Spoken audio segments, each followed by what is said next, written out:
سیدنا امام حسین رضی اللہ تعالیٰ عنہ۔ شاہ ہست حسین بادشاہ ہست حسین، دی ہست حسین دین پناہ ہست حسین، سرداد نہ داد دست در دست یزید، حقا کی بنائے لا الہ ہست حسین۔ آپ کا نام پاک حسین رضی اللہ تعالیٰ عنہ اور کنیت ابو عبداللہ ہے، اور لقب ذکی، شہید اکبر طیب، سبت اور تابع لمرضات اللہ اور دلیل علی ذات اللہ ہے۔ عن ام الفضل بنت الحارث دخلت علی رسول اللہ صلی اللہ علیہ وسلم قلت رسول اللہ علیہ السلام انی رأیت علما منکر اللیلہ۔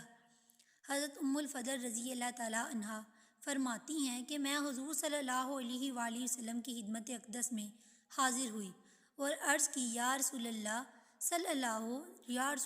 علیہ السلام، آج رات میں نے ایک بہت خوفناک خواب دیکھا۔ نبی کریم صلی اللہ علیہ وآلہ وسلم نے دریافت فرمایا، وہ کیا خواب ہے؟ میں نے عرض کی، یا نبی اللہ، وہ بہت ہی بھیانک ہے۔ نبی کریم صلی اللہ علیہ وآلہ وسلم نے فرمایا، وہ کیا ہے؟ حضرت ام الفضل نے عرض کی، ترجمہ، کہ میں نے دیکھا ہے کہ آپ کے جسم اقدس کا ٹکڑا میری آغوش میں رکھا گیا ہے۔ سید المرسلین علیہ السلام نے فرمایا کہ تو نے اچھا خواب دیکھا ہے، انشاءاللہ میری بیٹی فاطمہ رضی اللہ عنہا کے گھر لڑکا پیدا ہوگا۔ اور پھر ام الفضل فرماتی ہیں کہ واقعی سیدہ فاطمہ رضی اللہ عنہا کے گھر حضرت امام حسین رضی اللہ عنہ پیدا ہوئے اور وہ میری آغوش میں آئے، اور نبی کریم صلی اللہ علیہ وآلہ وسلم نے فرمایا کہ میرے پاس حضرت جبرائیل علیہ السلام آئے اور مجھے خبر دی کہ عنقریب میری ہی امت میرے اس بچے حسین کو شہید کرے گی۔ حضرت ام الفضل فرماتی ہیں کہ میں نے عرض کی، یا رسول اللہ صلی اللہ علیہ وآلہ وسلم، اس بچے کو؟ تو حضور صلی اللہ علیہ وآلہ وسلم نے فرمایا، ہاں اس بچے کو۔ کہ جبرائیل نے مقام شہادت کی سرخ مٹی بھی مجھے لا کر دی۔ آپ کی ولادت باسعادت پر جبرائیل اللہ کی طرف سے مبارکباد بھی لائے اور ساتھ ہی اظہار غم بھی کیا۔ اس وقت سید المرسلین صلی اللہ علیہ وآلہ وسلم امام حسین کے نازک سے گلے کو چوم رہے تھے۔ جبرائیل علیہ السلام نے آپ دیدہ ہو کر عرض کی، اے محبوب خدا صلی اللہ علیہ وآلہ وسلم، آپ جس گلے کو بڑی محبت سے چوم رہے ہیں، اس گلے پر خنجر چلے گا اور آپ کا یہ بچہ اللہ کی راہ میں شہید ہوگا، اور یہ ہے اس جگہ کی سرخ مٹی۔ سیدہ زہرا رضی اللہ عنہا نے اپنے باپ کو اپنے بیٹے کا گلا چومتے ہوئے دیکھا تو عرض کی، ابا جان، لوگ تو اپنے بیٹوں کے منہ چومتے ہیں، پیشانی چومتے ہیں اور سر کو بوسہ دیتے ہیں، مگر آپ میرے بیٹے حسین کا گلا کیوں چومتے ہیں؟ تو سید المرسلین صلی اللہ علیہ وآلہ وسلم کی آنکھوں میں سے آنسو جاری ہو گئے اور فرمایا، بیٹی، مینوں اج او ویلا یاد پیا آوے جد ظالم ظلم کرے سن، اس میرے حسین دے گل تے او تیر تلوار چلے سن۔ جناب سیدہ نے عرض کی، ابا جان، کیا اس وقت آپ نہ ہوں گے؟ کیا میں نہ ہوں گی؟ اور کیا علی نہ ہوگا؟ تو حضور علیہ السلام نے فرمایا، بیٹی، نہ میں ہوواں گا تے نہ تو ہوویں گی، نہ ہوسی شیر خدا دا،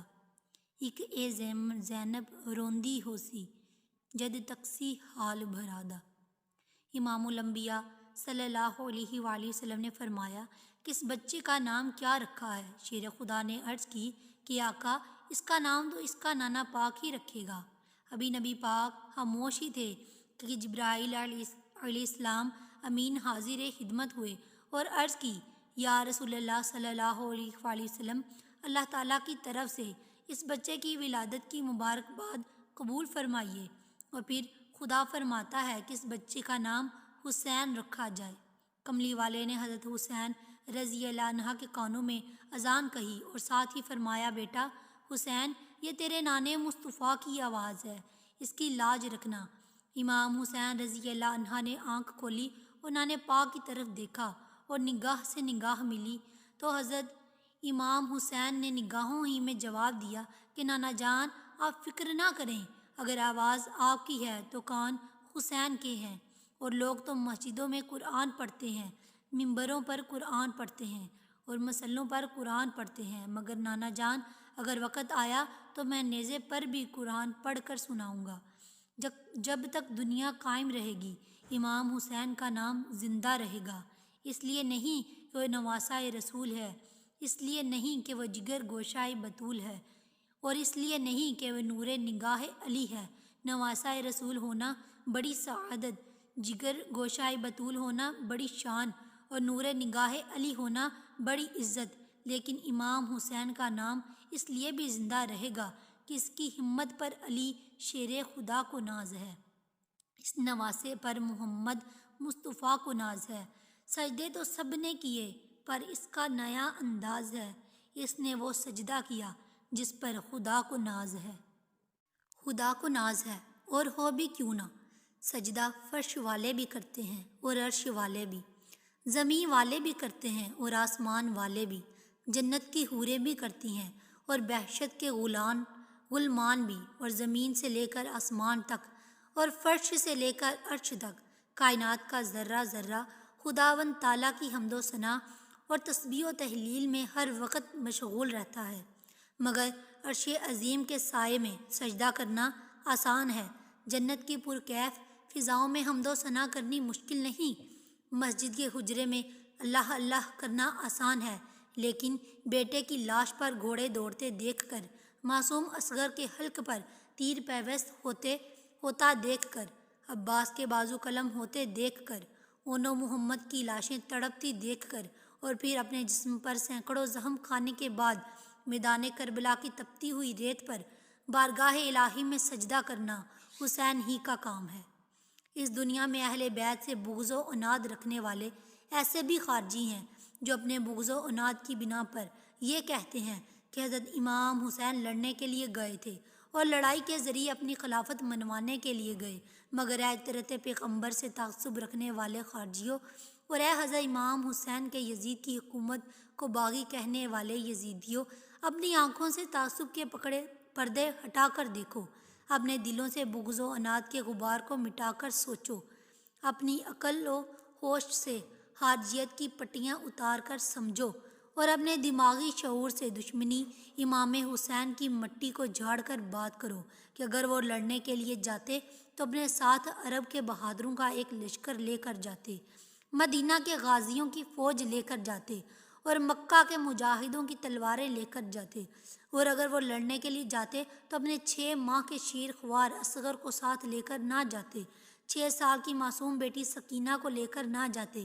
اور اپنی بہن زینب کی عماری لے کر نہ جاتے، اور وہ لڑنے نہیں گئے تھے مگر ان کو مجبوراً لڑایا گیا، اور جھگڑا خلافت کا نہیں تھا، کسی امامت کا نہیں تھا اور کسی سیادت کا نہیں تھا، جھگڑا تھا تو اسلام کی حدوں کو توڑنے کا،